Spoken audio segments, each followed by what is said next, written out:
Bonjour et bienvenue donc à cette nouvelle session de conférence. Nous allons enchaîner sur la satisfaction client, ou plutôt comment transformer l'insatisfaction d'un client en satisfaction client et peut-être même un client fidélisé.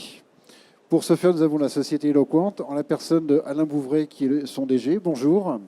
Bonjour. Et je vous laisse présenter vos interlocuteurs. Ça sera plus simple. Ok, donc de toute façon, on va démarrer. Donc effectivement, avec des interlocuteurs que je remercie d'abord d'être présents et d'assister avec nous à cette conférence. Donc tout d'abord, Catherine Rucki de la marque, donc, qui se présentera après en quelques secondes et qui est une association très réputée dans le domaine de la réclamation client. Mathéo Leroy, qui est responsable projet relations clients chez Matériel.net et qui utilise nos solutions. Thomas Mathieu, qui est cofondateur de Gestap et qui se présentera pour tout ce qui est publication d'avis vérifiés. Donc moi-même. Et Pierrick Chenal, qui est donc chez Eloquent, directeur des services professionnels et du déploiement des solutions chez nos clients. Voilà, donc le sujet, effectivement, c'est comment transformer l'insatisfaction client en carburant pour l'entreprise. Voilà, moi, c'est un sujet qui me passionne, donc j'espère qu'on va vous transmettre ça. On va démarrer directement. Alors, donc le plan de notre présentation, on va parler des sources de l'insatisfaction, quels sont les différents niveaux et sources d'insatisfaction. On va montrer que c'est une énergie puissante. L'insatisfaction client est une énergie extrêmement puissante, donc il s'agit de canaliser et d'exploiter. On va parler aussi d'e-réputation, comment aussi je peux utiliser les avis clients comme moyen d'améliorer et travailler ma réputation. Et on parlera aussi de ROI de cette démarche. Voilà le plan de notre présentation. Et bien sûr, on laissera le maximum de temps possible pour les questions de chacun. On va démarrer tout de suite avec la présentation des différents interlocuteurs. Donc je vais laisser Matériel.net se présenter. Donc bonjour. Oui, ça fonctionne. Donc Matériel.net, on est une entreprise. On est vraiment prêt. Plus fort. On est une entreprise de vente de matériel high-tech dans la région nantaise. Une entreprise qui a 16 ans, qui emploie 200 salariés environ. Et en ce qui concerne les clients, on a une équipe d'un peu moins de 30 personnes qui gèrent la relation client et on a plusieurs dizaines de milliers d'interactions par mois à traiter. Donc pour la partie téléphonie, gérée par Eloquent. Voilà, merci. La marque, alors beaucoup ici connaissent, mais on va quand même laisser Isabelle présenter. Donc Catherine Rucki, j'ai l'honneur de représenter la marque aujourd'hui. La marque, c'est l'association pour le management de la réclamation client. Donc, il y a environ un peu plus de 10 ans, on était quelques entreprises à se poser la question de promouvoir et de faire parler de la réclamation client. Aujourd'hui, je pense que tout le monde en parle. Et aujourd'hui, on est 280 entreprises donc, qui nous réunissons de manière régulière pour partager et puis pour faire évoluer toutes les manières de traiter au mieux la réclamation de nos clients. Et notre slogan, c'est transformer le pépin en pépite, ce qui veut bien dire ce que ça veut dire. Voilà, et c'est parfaitement adapté au thème de la conférence, donc je remercie particulièrement la marque et donc d'être présent avec nous aujourd'hui. Gestap. Donc bonjour à tous, moi c'est Thomas Mathieu, j'ai cofondé une boîte qui s'appelle Gestap, qui est créée depuis 2013, qui est aussi nantaise, donc les Nantais sont en force à cette table ronde, et on s'adresse aux professionnels du tourisme, plus particulièrement sur la thématique de la gestion de l'e-réputation et des avis clients, qui est notre approche de la satisfaction client. Et donc, on leur fournit toute une suite d'outils qui leur permettent d'écouter, de comprendre, d'agir et de se former sur la gestion de leur e-réputation. Voilà, je vais me déplacer parce que ça me fait bizarre de tordre le cou. Donc, en quelques mots éloquents, donc nous sommes une société qui intervenons avec une plateforme autour de tout ce qui est faciliter le dialogue et l'écoute des clients de nos clients. Donc, avec une fonction en éditeur mode SaaS, donc on voit tout ce qu'il y a ici. Et on intègre à la fois la partie gestion contact multicanal entrant sortant, la partie enquête multicanal et la partie analyse sémantique et corpus. Voilà. Donc on est présent sur un stand qui est le L12, je crois, et on vous donnera des documentations à la sortie si ça vous intéresse. Alors on va parler plus précisément, ah oui, j'ai oublié de dire, on est aussi certifié ISO 27001 depuis un peu plus d'1 an. Alors, pour introduire le sujet, tout d'abord, il faut savoir que depuis quelque temps, on est passé d'une notion de marketing de transaction et marketing de la relation. C'est un point important parce que là, c'est symbolisé par un iceberg. Il y a ce qui se passe au-dessus de la surface et ce qui se passe en dessous de la surface. Et aujourd'hui, là, très clairement, le marketing et la relation se passent beaucoup par des choses qui sont, on va dire, globalement, pas seulement la transaction que l'entreprise a avec son client, mais tout ce qui peut se passer comme relation entre l'entreprise, le client vis-à-vis d'autres clients, qui peut recommander, etc. Donc ça, c'est une notion à bien intégrer, à mon sens, qui est durable, évidemment, et qui ne reviendra pas en arrière. Alors, quelques points, tout simplement. Nous, on a coutume de dire que lorsqu'on recueille un avis client, on va recueillir à la fois du quantitatif et du qualitatif. C'est-à-dire du quantitatif, on va avoir une mesure et une note. Et on va trouver l'explication de cette note et surtout de la variabilité de cette note dans l'explication, donc dans le commentaire. Donc l'ensemble est important, autant le quantitatif que le qualitatif. Donc que ce soit en moteur de satisfaction, pour mesurer la satisfaction, pourquoi la satisfaction évolue, mais également l'insatisfaction, évidemment. Si quelqu'un veut ajouter un point là-dessus. Non, juste une stat qui est très connue. Sur 100 clients insatisfaits, seuls 4 va s'exprimer directement sans avoir à lui demander de remonter l'information. D'où l'importance du feedback, d'aller chercher ce feedback, ce commentaire client, cette insatisfaction. Parce que, comme je le disais, seulement 4 sur 100 vont l'exprimer directement. Et pour rebondir, on en discutait ce midi, il y a pas mal. Enfin, au départ, ça fait peur d'aller chercher la réclamation client, ça fait peur effectivement de se retrouver face à quelqu'un qui n'est pas toujours content. Et en fait, la solution, vraiment, c'est d'ouvrir tous les canaux et d'être le plus possible à l'écoute de ses clients, de leur faciliter la vie le plus possible pour qu'ils puissent s'exprimer. On a tous connu parfois une insatisfaction à déposer et puis on doit chercher pendant 10 minutes, ou alors vous avez quelqu'un au téléphone qui va vous dire non, écrivez-moi, ce sera plus simple. Donc l'idée, c'est vraiment de faciliter au maximum l'expression du client, puisque effectivement, quand on a 4% qui s'expriment, il va bien falloir qu'on s'occupe des 96% restants parce que c'est absolument crucial pour l'entreprise. Pour juste aussi ajouter quelque chose qui est plutôt dédié au secteur du tourisme, on parle de 4%. Sur le secteur du tourisme, on parle tout le temps des avis clients, de TripAdvisor, de l'importance des avis clients. Il faut savoir qu'il y a seulement 1% des clients qui donnent leur avis sur les plateformes d'avis. Et pourtant, c'est ce qui est l'échantillon représentatif, a priori, pour donner la mesure de la qualité d'un hôtel ou d'un camping. Et c'est une vraie problématique pour les professionnels aussi. Oui. Je rajouterais un point, c'est bien d'avoir une note, effectivement, le quantitatif, donc on sait qu'un client est content ou pas content. Par contre, effectivement, si on ne lui demande pas pourquoi, on n'a pas forcément l'action qui va permettre de le rendre satisfait, ce client-là, finalement. Et le quantitatif, le qualitatif, la contextualisation est extrêmement importante dans le traitement de la chose. Absolument, il sera très nécessaire aussi vis-à-vis des équipes, puisque les équipes, elles vont se nourrir de cette explication. Et ça ne va pas être justement uniquement des notes et je vous sanctionne sur des notes, mais on donne des explications. Et quand c'est le client qui donne l'explication, ça a beaucoup de valeur. Alors ensuite, rapidement, quelles sont les sources classiques de l'insatisfaction? Qu'est-ce qui fait que je vais créer de l'insatisfaction potentiellement chez mes clients? Il y a un certain nombre de sources qui sont tout d'abord le changement. On me change mon produit, on me change ma façon de travailler, etc. Je peux avoir une insatisfaction. L'effet d'atterrissage. Je voulais avoir un objet, je l'ai eu. Bon, finalement, je suis un peu déçu. Ce n'est pas qu'il est vraiment moins bien, mais voilà, maintenant, je l'ai fantasmé, je l'ai. C'est ce qu'on appelle l'effet d'atterrissage. Le sentiment d'injustice, c'est-à-dire, ah bah oui, mais vous traitez mieux ce client-là que moi, ou, je sais pas, par exemple, dans le transport, les prix vont varier, je me sens, c'est injuste. Hein. La notion aussi de tout ce qui est un interlocuteur. Donc là, on commence à rentrer dans les relations avec l'entreprise. Je sens que mon interlocuteur n'est pas concerné par mon problème. Donc là, l'insatisfaction commence à grimper.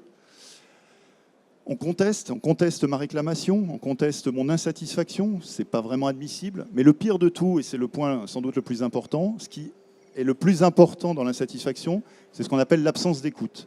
C'est-à-dire qu'à partir du moment où je sens, en tant que client, que mon interlocuteur en face ne m'écoute pas, ou ne se donne pas les moyens de m'écouter, là, mon insatisfaction va devenir, j'allais dire, furieuse. Donc c'est là où je vais mettre le plus d'énergie, finalement, c'est lorsqu'on ne m'écoute pas. Voilà. Enfin bon, ça c'est un classique, hein, donc on peut continuer là-dessus, mais voilà, ça c'est simplement pour rappeler quelles sont les sources classiques de l'insatisfaction.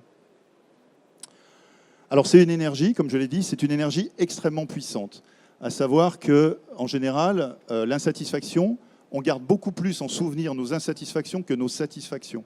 Donc c'est pas parce que je vais satisfaire un client que je vais compenser une insatisfaction. Et surtout, cette insatisfaction, elle peut donner lieu à des sentiments, j'allais dire, primaires. la colère, une expression violente vis-à-vis des collaborateurs, vis-à-vis de l'entreprise, voire la vengeance. Alors on l'a un tout petit peu évoqué tout à l'heure. Effectivement, à un certain moment, je vais discuter avec l'entreprise dans le but de résoudre mon problème d'insatisfaction.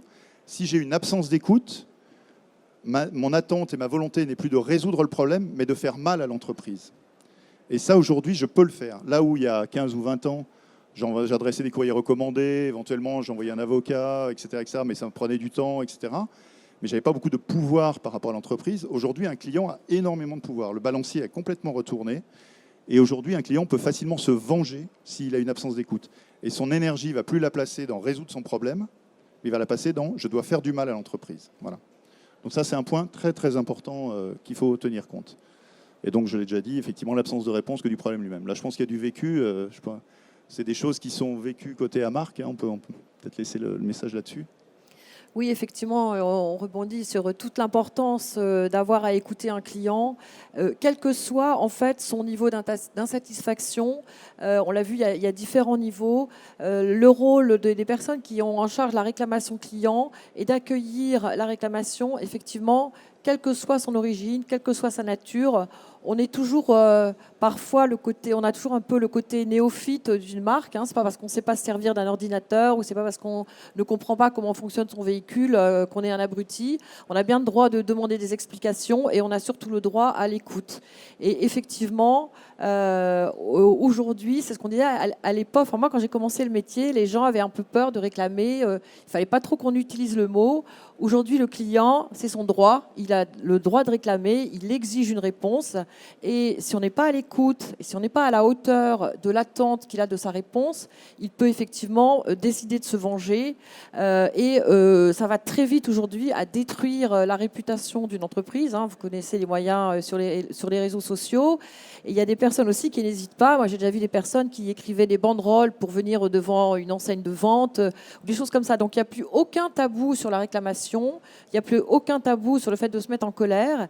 Et donc, à nous, les entreprises, de se mettre vraiment en ordre de bataille pour écouter et répondre de manière très qualitative à ce qu'ont à nous dire nos clients. Pour rebondir là-dessus, l'insatisfaction est une mode, entre guillemets. Je ne sais pas si vous avez vu, il y a un mois, le journal télévisé du soir, le 20h de France 2, a fait tout un sujet sur l'insatisfaction client, sur les personnes qui, pour voir traiter leurs demandes, témoignaient en disant voilà, je vais faire du bad buzz sur Twitter, parce que je sais que comme ça, l'entreprise va me répondre. France 2 en a fait un sujet dans son 20h. Oui, et à ce moment-là, le client, on parle de droit à donner sa parole, mais certains se prennent même pour des justiciers. Ils en sont arrivés à se dire je dois prendre la parole, je dois prendre le pouvoir, j'ai un pouvoir phénoménal et je vais m'en servir pour alerter tous les autres consommateurs du risque qu'ils encourent à utiliser tel ou tel produit. Et là, le poids du client dans cette relation-là, il est totalement disproportionné presque par rapport à finalement la problématique qu'il a pu rencontrer avec l'entreprise.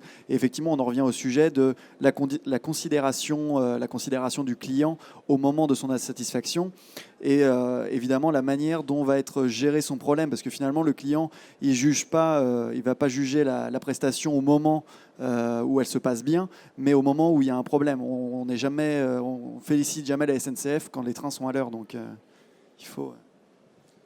Et je rajouterais la grosse difficulté pour l'entreprise, justement, c'est que si on n'écoute pas le client va se mettre à jouer, mais avec ses règles du jeu, et puis les nôtres.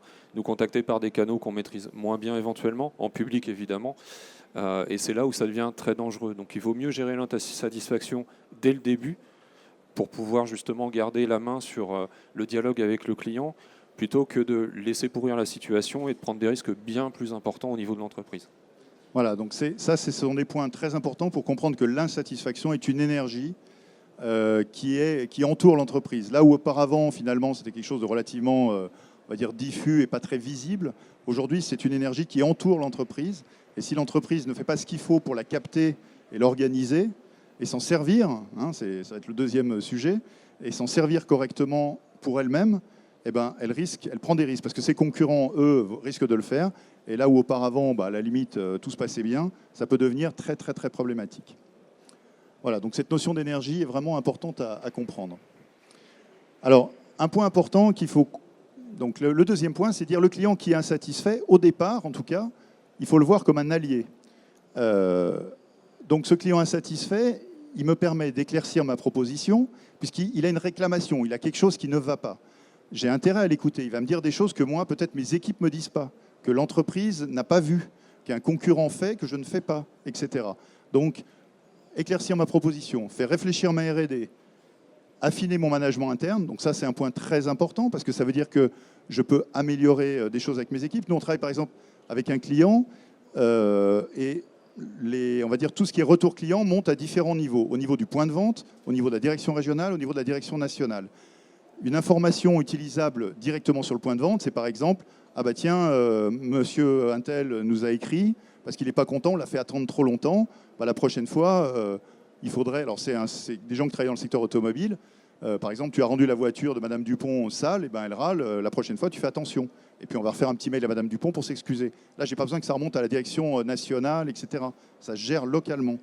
La direction régionale, elle va pouvoir fixer des objectifs aux équipes, elle va avoir les meilleures pratiques, etc.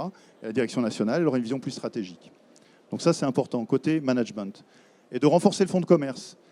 Un client insatisfait à qui j'ai réglé le problème, il va en parler autour de lui. Il va dire, ah bah tiens, je suis allé chez un tel, bon, j'ai eu une merde, mais alors par contre, ils ont super bien réagi. Et ça, quelque part, pour un client qui dit ça, c'est beaucoup plus efficace qu'un client que j'ai satisfait naturellement, si je puis dire. Évidemment, il faut satisfaire ses clients. Mais si je suis en mesure d'avoir ce type d'approche, eh ben, je vais créer autour de moi une opinion positive. Nous discutions ce midi avec Catherine. Les chiffres, je crois que c'est 70% des clients dont l'insatisfaction, dont la réclamation a été traitée, qui restent clients. J'irais même un peu plus loin. Quand on dit satisfaire les clients, je pense que c'est le minimum requis. En fait, c'est juste le socle. Le client attend pas moins que ça, que vous lui donniez satisfaction. Là où les entreprises vont pouvoir développer davantage d'affect avec leur marque, c'est aussi quand elles vont réussir à le fasciner, à créer une interaction avec le client qui va dépasser juste la satisfaction et qui va aller beaucoup plus loin et qui va lui donner une véritable fascination pour la marque et se dire « Waouh, la marque, c'est démené pour moi et a fait ça pour moi et m'a considéré. » Et donc, voilà. Effectivement, donc on va y venir après aussi, ce point-là. C'est effectivement un point très important. Alors, quelqu'un qui a dit que l'insatisfaction gérée était un levier de performance, il a dit tout simplement vos clients les plus insatisfaits sont votre plus grande source d'apprentissage. Ben, c'est quelqu'un qui a un peu réussi dans la vie, parce que ce monsieur, c'est Bill Gates. C'est tout simplement, il est parti d'une petite société et aujourd'hui, c'est l'homme le plus riche du monde. Il travaille dans plein de fondations. Mais il avait cette vision-là dès le départ, de dire un client insatisfait, quelqu'un qui m'apprend des choses. Donc, on va dire de façon plus générale, et là ça vient d'être exprimé effectivement, un client qui exprime une insatisfaction, il faut comprendre qu'il produit un effort. Celui qui dit même plus rien, il est perdu. Celui qui me dit, écoutez, là ça va pas, il produit un effort, il vient vers moi, il me dit quelque chose. Le minimum, on l'a dit, c'est de l'écouter, c'est de lui fournir un canal, etc. Donc il demande une solution, voire il vous propose une solution.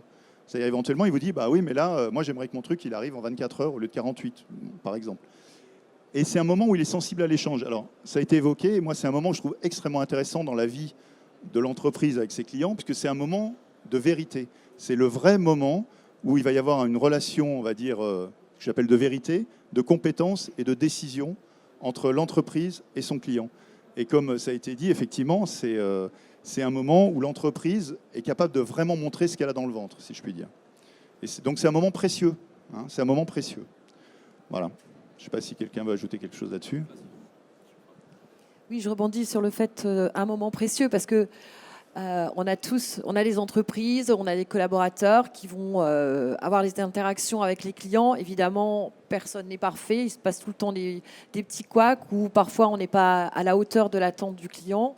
Et le fait de pouvoir l'écouter et lui répondre, non seulement c'est un moyen d'améliorer les produits et les services de l'entreprise, mais c'est aussi un formidable aiguillon pour les entreprises d'avancer. Et on se rend compte quand on met par exemple un produit sur le marché qui n'est pas tout à fait conforme aux attentes du client, ou quand on a parfois des collaborateurs qui ne sont pas tout à fait assez bien formés formés, qui ne sont pas tout à fait en mesure de répondre aux attentes des clients, très très vite, vous avez le signal d'alarme qui va se déclencher. Si vous vous mettez en écoute de vos clients et si vous les accueillez avec bienveillance, ils vont tout de suite vous montrer le chemin pour pouvoir rectifier et pour pouvoir trouver la bonne solution, le bon produit, la bonne communication. Donc moi, je trouve que c'est vraiment l'effet magique qui nous aide à chaque fois qu'on sort un peu de la route, ça nous aide à revenir dans la route, à devenir plus performant et puis à aussi effectivement enchanter le client. Et le mieux aussi, c'est après de pouvoir lui communiquer en disant « grâce à vous, on a pu mettre ça ou ça en place, grâce à vous, le produit a évolué, grâce à vous, la formation a été reprise ». Et là, on a vraiment fait la boucle de le remercier pour le cadeau qu'il nous a fait. Absolument. Enfin, Théo, oui. Et je rajouterai une chose, c'est que parfois, le client va nous parler de choses qu'on n'avait pas forcément prises en compte, en nous disant que pour lui, c'est ça qui est important, alors que l'entreprise, d'un point de vue interne, se dit les problèmes les plus importants sont à cet endroit. Le client va peut-être changer un petit peu votre point de vue. C'est très, très important, du coup, de récupérer cette information-là, parce qu'effectivement, ce que je disais tout à l'heure, une mauvaise note toute seule, c'est un client pas content, c'est un client pas content, mais s'il vous explique pourquoi, des fois, vous allez être très surpris de la réponse qu'il va vous faire. Ça, c'est important, ça permet de prioriser les développements, qu'ils soient commerciaux ou informatiques pour les sites Internet. Enfin, ça conditionne énormément de choses pour l'entreprise. Et je rajouterai un dernier point, c'est que récupérer la satisfaction client, c'est bien. Leur demander de s'exprimer, c'est bien. Il faut surtout y répondre. Faire l'enquête pour le plaisir de faire l'enquête et récupérer les avis des clients sans les exploiter, c'est encore pire. Parce qu'un client insatisfait auquel on ne répond pas, on le perd. Enfin, de mon point de vue, en tout cas, il est définitivement perdu. Et du point de vue général aussi, je suis d'accord avec toi là-dessus. Depuis tout à l'heure, on vous dit de multiplier les canaux d'écoute, c'est très bien, mais si derrière, vous ne mettez rien en place de votre côté pour vraiment les écouter, pour traiter ces insatisfactions ou même satisfactions, peu importe, ça fait vraiment l'effet inverse. Là, le bad buzz va être vraiment, vraiment, vraiment, vraiment dur. Je rebondis sur ce que tu dis. Il y a un aspect qu'on n'a pas encore évoqué, c'est effectivement traiter la réclamation de client, c'est bien, l'écouter, c'est bien. Ensuite, il y a une notion très importante qui est la traçabilité. C'est-à-dire d'avoir un point central, un outil de CRM ou quel que soit l'outil, où on va pouvoir enregistrer ce que nous disent les clients et ensuite on va pouvoir l'exploiter. Parce que répondre aux clients insatisfaits, bien sûr, c'est tout à fait intéressant, mais si on n'arrive pas à capitaliser cette mine d'informations, ce serait vraiment dommage. Donc l'idée aussi derrière, c'est vraiment de tracer et d'enregistrer tout ce que le client nous a dit pour pouvoir ensuite l'exploiter et l'exploiter à tout niveau de l'entreprise.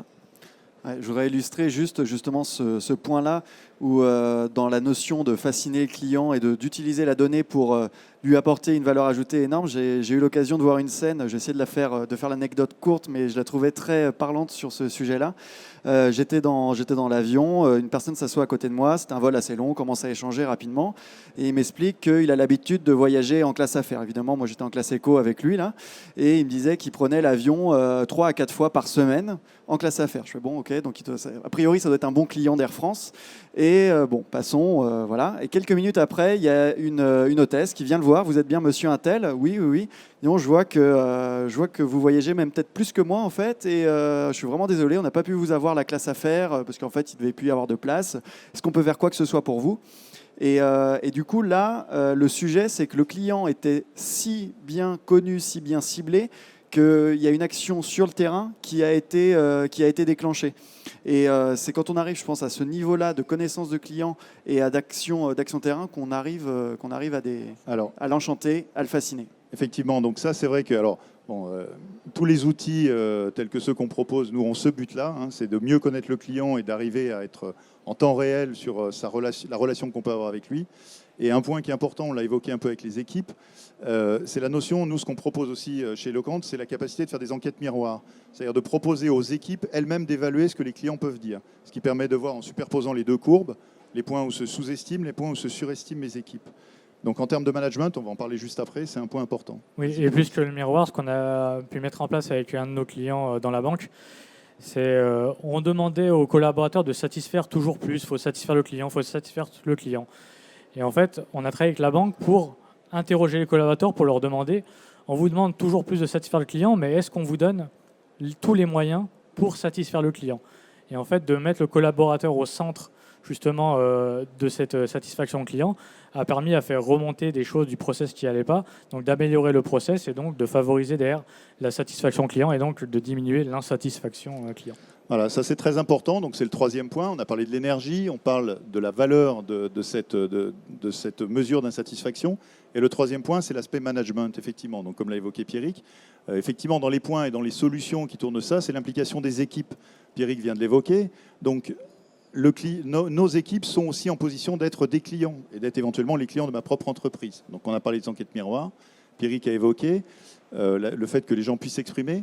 De façon générale, à mes clients, je dois leur fournir un canal pour s'exprimer qui doit être facile, accessible et réactif. Les 3 mots sont importants. Facile, donc il doit y en avoir un immédiatement disponible si le client doit s'exprimer. Accessible, il n'a pas besoin de chercher quelque part sur un site web pour pouvoir dire son avis. Il le reçoit sur SMS ou il le reçoit dans son mail. Et réactif, ça veut dire que mes équipes, s'il a exprimé une insatisfaction, doivent être au courant et être en capacité de réagir. Donc tout ça, c'est des choses extrêmement importantes à bien intégrer au niveau technologique. Maintenant, c'est très facile avec la digitalisation, mais il faut le faire aussi au niveau de son management. Et là, c'est parfois un peu plus complexe. Donc anticipation lucide des frustrations, ça veut dire que l'entreprise doit être lucide de ses capacités de faire bien ou de ne pas bien faire. Un point extrêmement important qui n'est pas toujours évident, c'est que ce qu'il faut éviter de faire, c'est que les équipes qui sont en face d'une insatisfaction client se retrouvent coincées.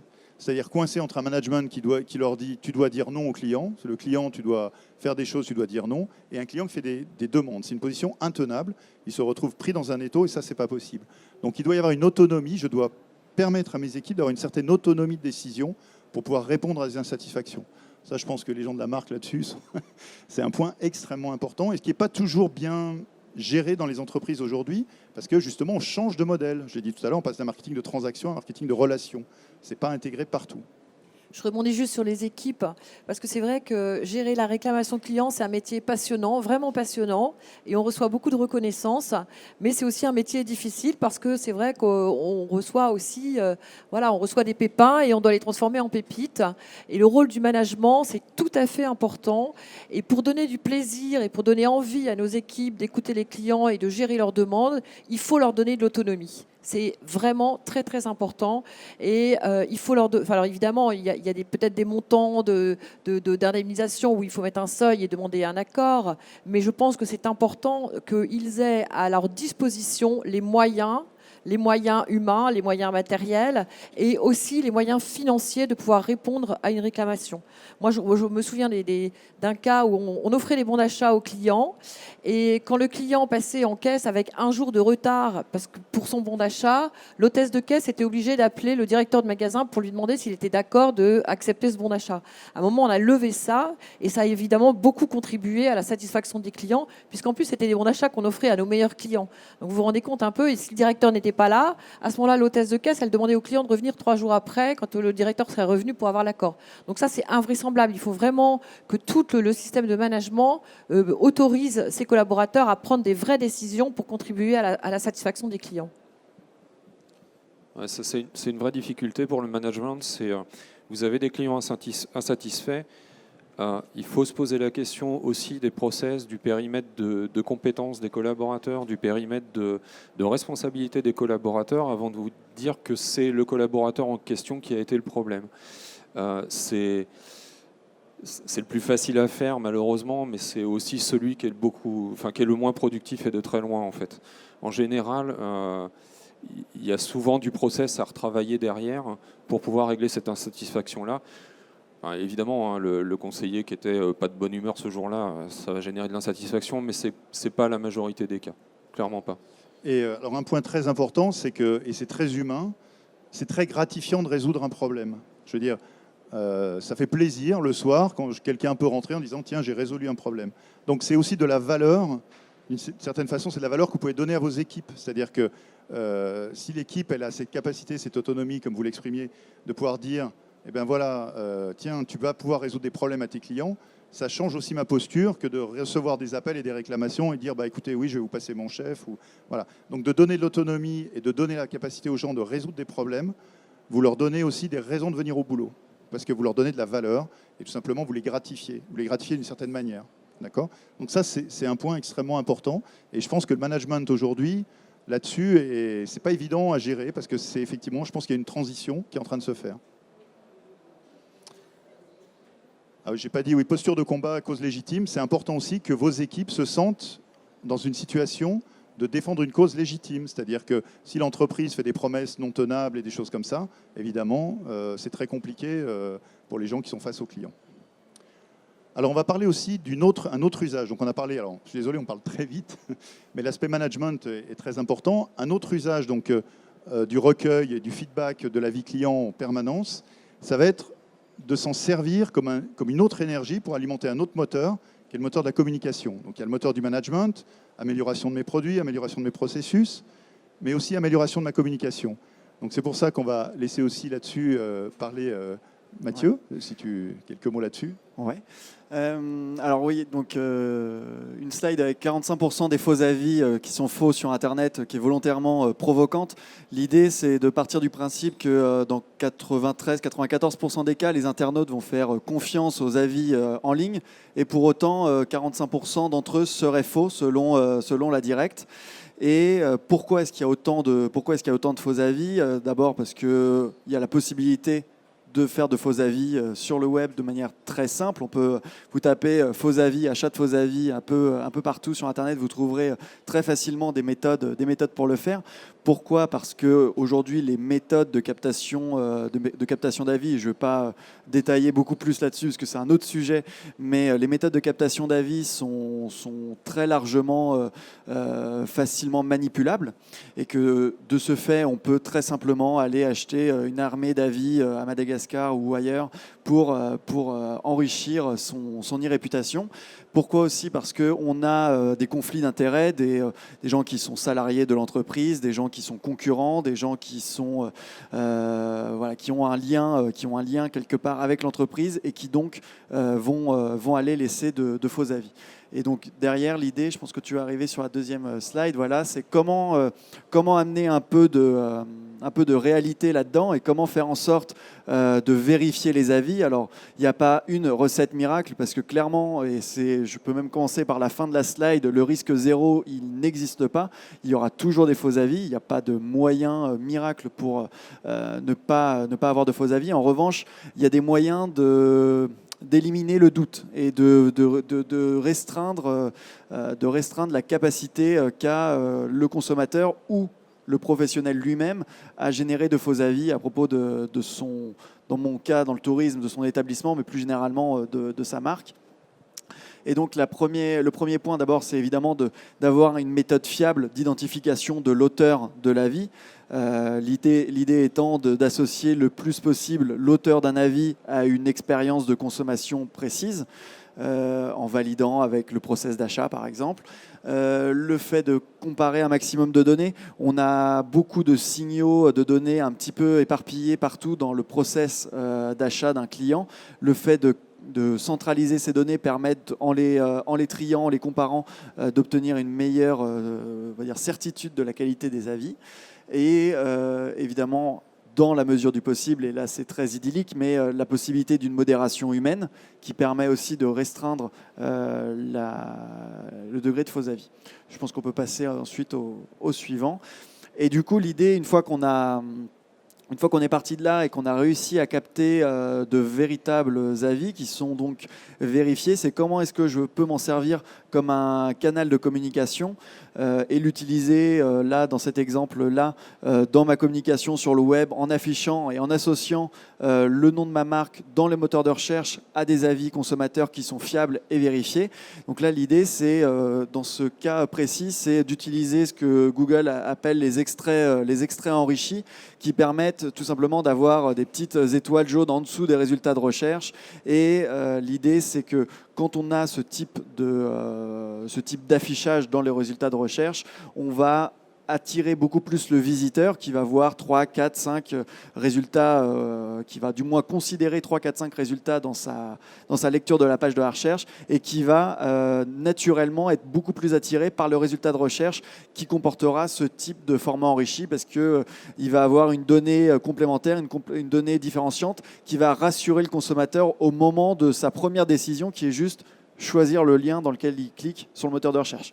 Là, on n'est qu'au tout début du travail parce que derrière, il va falloir encore le convaincre, le rassurer sur le process d'achat et encore beaucoup d'autres choses.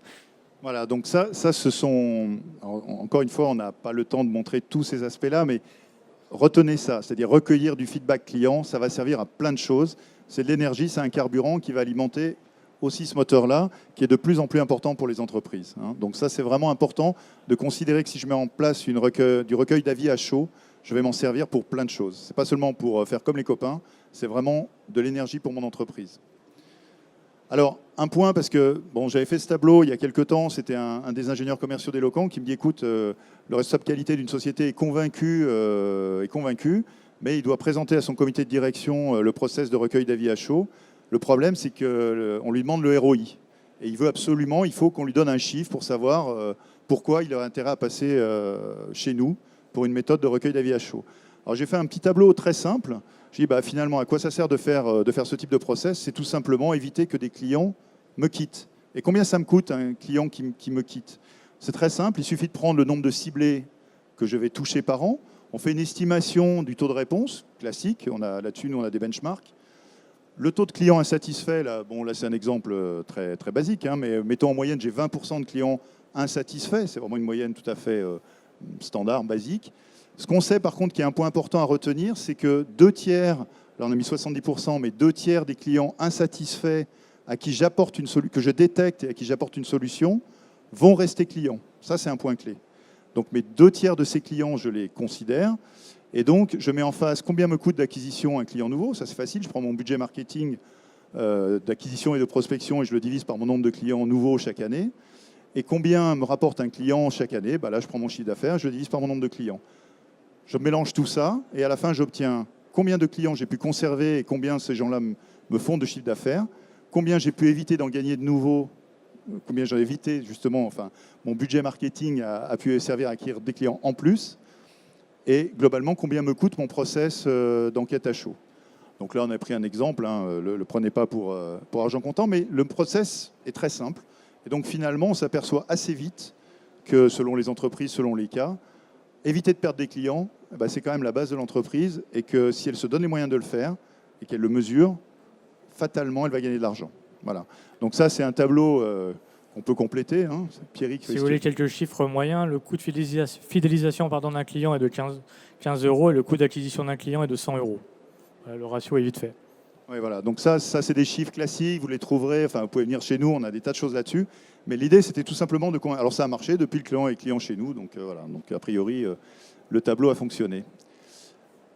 Pour conclure, rapidement, et on va laisser la place aux questions, ce qui s'impose finalement, c'est de connaître le parcours client pour pouvoir le sonder au bon moment sur des moments clés. Donc ça se fait très bien. Aujourd'hui, il y a des tas de moyens de faire ça.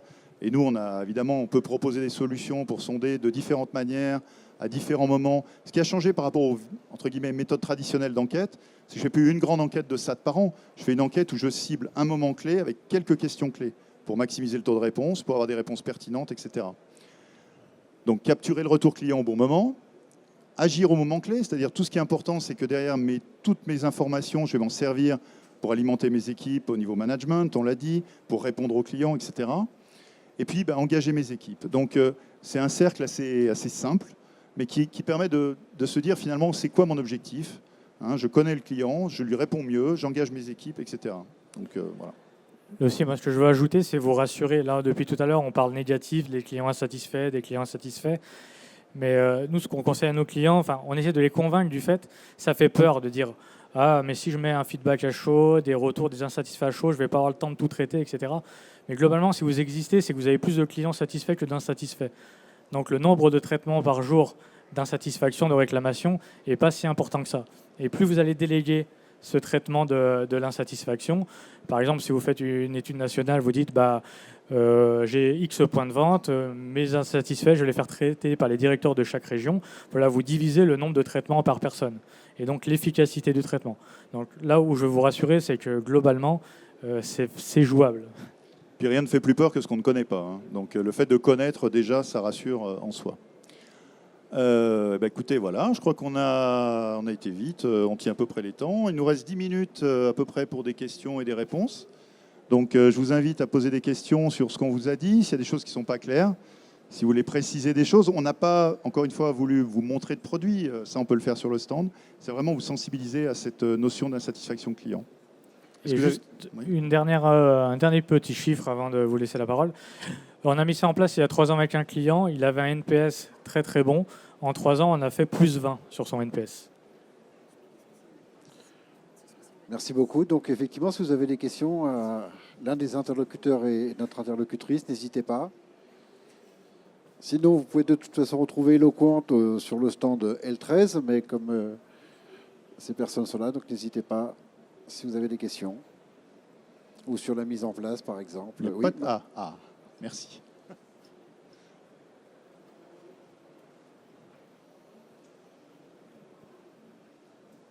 Oui, bonjour, je suis du Crédit Mutuel Arkea. L'approche que vous venez d'avoir est très B2C. Je voulais savoir si une approche B2B, où la perte d'un client pour une insatisfaction serait vraiment très problématique, pourrait être différente par rapport à ce que vous venez de dire. Alors, je crois qu'on vous a entendu, c'est le micro. Alors, j'ai entendu la question, donc je la reformule et vous me dites si c'est bon. On a présenté quelque chose qui est très B2C. Et est-ce que c'est le même type de recueil, le même type d'approche dans le monde B2B? C'est ça? OK. Alors, oui, la réponse est oui. Et je dirais, effectivement, ça peut paraître B2C. Nous, aujourd'hui, parmi nos clients, on a des clients qui sont B2B ou B2C.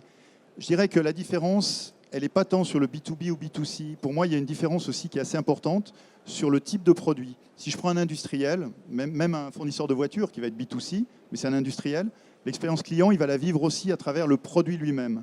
Si je suis un fournisseur de services, de type assurance, banque, etc., le produit, c'est la relation client. L'expérience client est le produit lui-même, puisque je n'ai pas un support physique. Si j'achète une Renault ou une Mercedes, le constructeur et la marque, à travers son produit, me fait vivre une expérience client. Donc, je dirais, ce n'est pas tant le fait que ce soit du B2B ou du B2C, la différence. Alors, dans le B2B, on aura moins de recueils, mais ils seront d'autant plus importants parce que chaque client véhiculera plus de chiffre d'affaires. Ce qui est plus compliqué dans le B2C, c'est que je vais avoir des milliers, des dizaines de milliers, voire des millions de clients ou des millions d'interactions. Mais aujourd'hui, avec le digital et le numérique, nous, aujourd'hui, ça ne nous pose pas de grandes difficultés que d'avoir des millions ou d'avoir des dizaines. Ça ne change pas énormément de choses. Par contre, la nature du produit peut changer la façon dont la personne vit l'expérience client.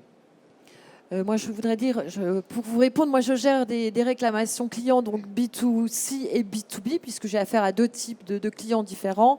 Sur les process, je dirais que c'est exactement la même chose. Juste la différence, c'est qu'en B2B, vous l'avez dit, il faut être encore meilleur. Il faut vraiment absolument arriver à satisfaire son client, à lui donner des explications, à le reconquérir, parce que les enjeux financiers sont extrêmement importants. Et quand on gère en B2B aussi, les entreprises sont maintenant très en réseau et très maillées aussi. Donc le client B2C, il a la possibilité de s'exprimer par les réseaux sociaux, mais le client B2B, il a aussi la possibilité de s'exprimer à travers son réseau d'entreprise. Et c'est tout à fait capital de lui apporter un traitement très très qualitatif de la réclamation. C'est ça. Je veux dire, aujourd'hui, le client, que ce soit B2B ou B2C, le pouvoir est chez lui. Il peut s'exprimer, que ce soit même un client, comme vous le dites, l'enjeu en chiffre d'affaires directement est inférieur par rapport à un client B2B. Mais si c'est un client qui fait beaucoup de bruit sur Internet, il va me détruire beaucoup de potentiel de chiffre d'affaires aussi. Donc c'est les mêmes process. Il faut vraiment retenir, c'est les mêmes process. Il y a aussi une différence pour moi entre le B2B et le B2C, en tout cas dans le retail. Après, je ne connais pas pour le reste, mais dans le retail, il y a une différence entre l'acheteur, l'utilisateur. Il y a plusieurs interlocuteurs. Il faut bien savoir du coup qui on veut cibler et du coup bien poser sa question et à la bonne personne. Alors que dans le B2C, c'est la même personne il n'y a qu'un seul interlocuteur en fait. C'est ça la vraie difficulté pour moi.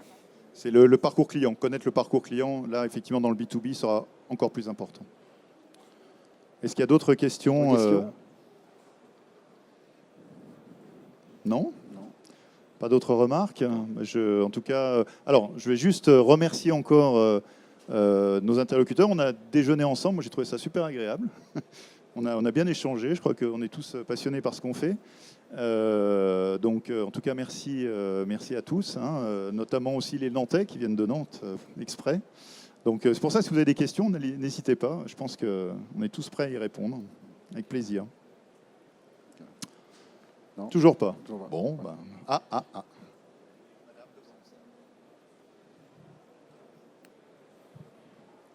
Bonjour, je travaille Bonjour. chez un éditeur logiciel B2B. Et en fait, j'ai l'impression que vous parlez beaucoup de domaines qui sont très concurrentiels, où du coup le churn est très haut. Voilà.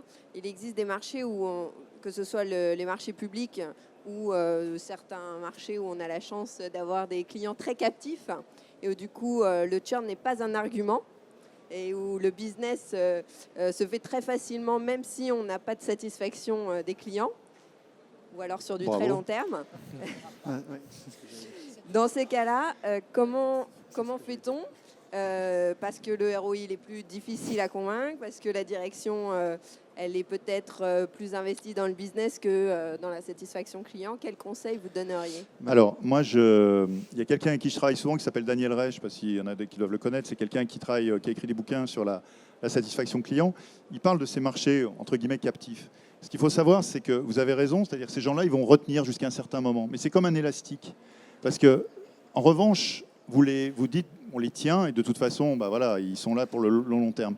En revanche, le jour où ils ont la moindre opportunité, soit de partir, soit de vous créer un problème, là, ils vont se régaler et ils vont vous faire très très mal.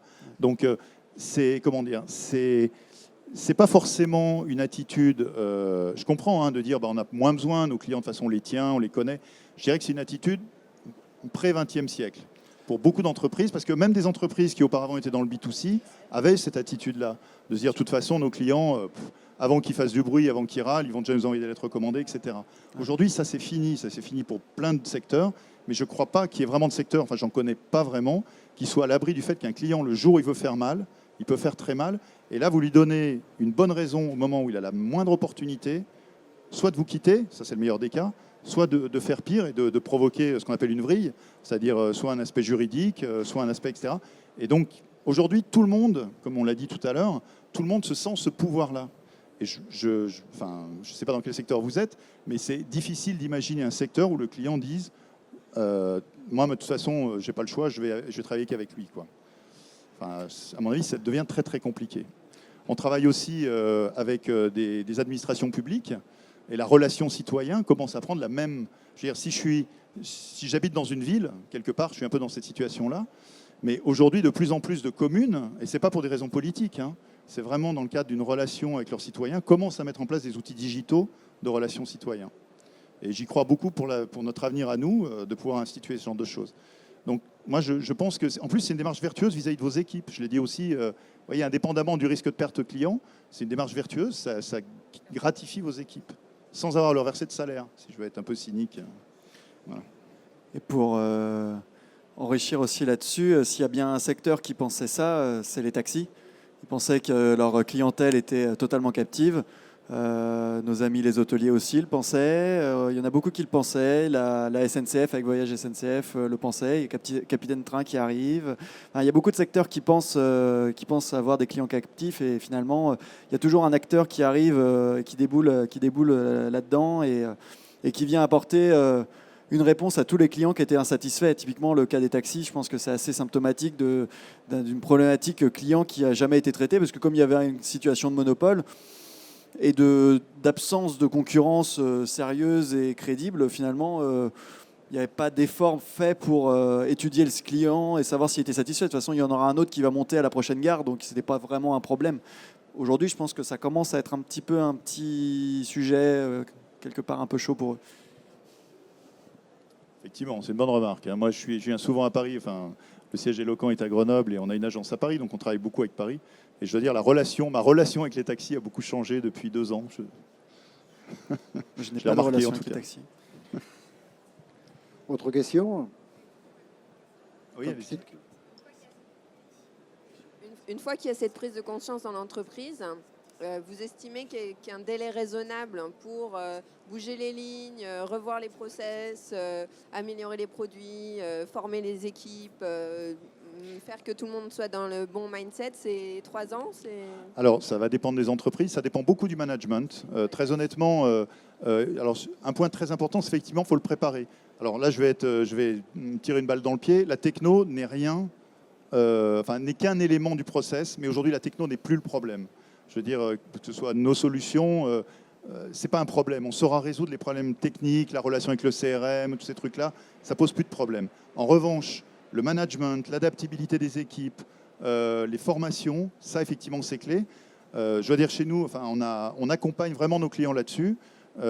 Pierrick et son département sont là pour ça. On est vraiment dans une logique d'accompagnement de nos clients. Aujourd'hui, on reçoit des cahiers des charges dans lesquels il y a plein de choses à repréciser avec le client. Indépendamment de la réponse technique, il y a toute une réponse de méthodologie et d'accompagnement. Et ça, c'est effectivement très important. Donc, en termes de temps, ça dépend des entreprises. Moi, je dirais que dans les projets qu'on déploie en moyenne, on varie de 4 à 4 mois à 8 mois à peu près, si je dis ça, Pierrick. Oui, c'est le timing. Après, moi, ce que je conseille aux clients, souvent, c'est de prendre le temps. Dans les cahiers des charges, comme disait Alain, donc il y a des délais toujours très serrés. Mais par exemple, pour mettre en place un feedback à chaud, ça peut aller très vite. Vous donner un cahier des charges 2 jours après, vous pouvez avoir votre feedback à chaud.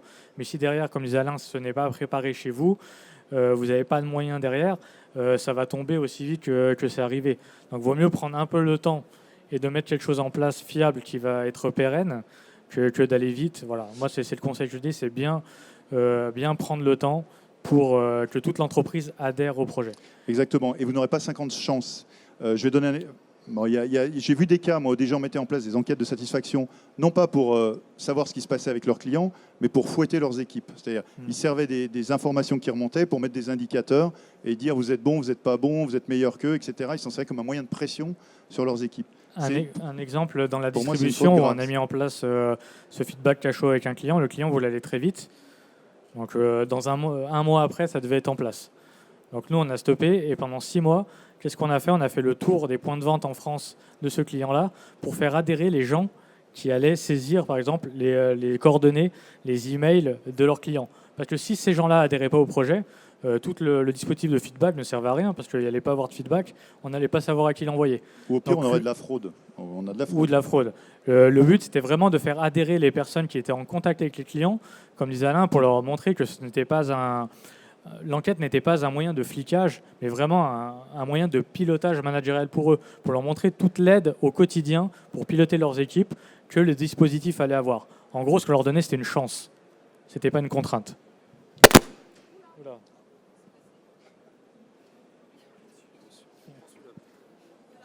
Oui, ça décoiffe la réclamation client. Et je voulais dire, oui, un des facteurs clés de la réussite de la mise en place d'un process comme ça, de recueillir les réclamations clients, c'est surtout, je dirais, sortir de la culture de faute.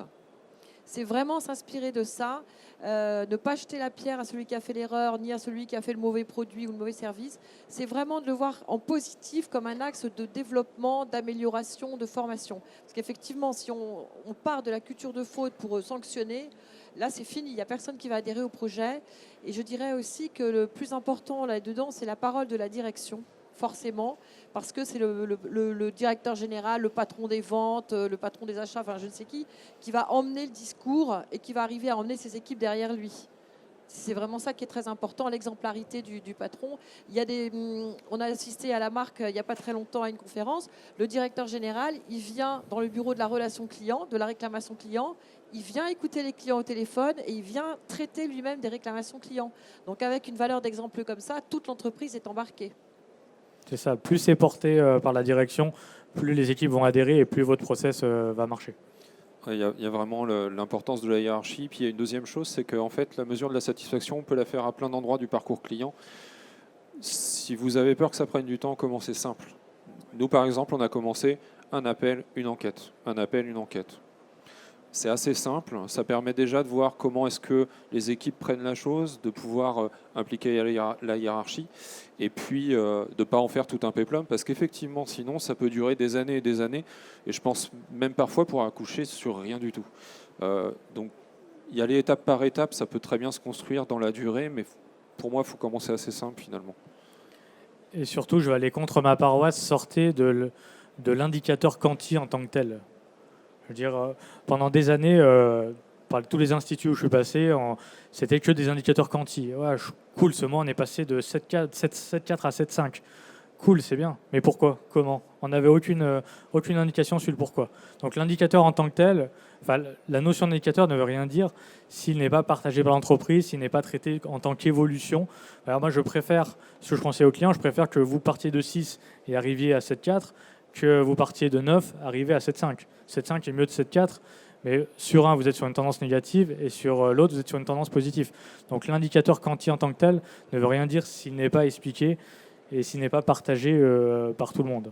D'où l'importance des explications, des commentaires et de l'analyse sémantique qu'on peut produire en automatique sur des gros volumes, puisque je peux me retrouver avec des, comme on l'a dit, on va numériser à la fois les interactions et les recueils d'avis. Donc on va avoir des gros volumes. Donc l'analyse sémantique est un point clé qu'il faut avoir aussi dans la plateforme. Voilà. Il faut bien répondre au pourquoi on fait l'enquête qualité aussi, enfin, ce qui est très important. Oui. Dans quel but précisément, sinon elle ne sert pas à grand-chose. Je crois qu'on va déborder. Merci beaucoup. Merci beaucoup. Alain Bouvray, vos interlocuteurs. Merci. Vous pouvez retrouver le compte au stand L13. Et accessoirement, on a une autre conférence demain, je le dis, sur pourquoi et comment harmoniser les outils de relations clients. Voilà. Donc c'est un autre sujet qu'on verra demain. Merci. Merci à toutes et à tous. Merci.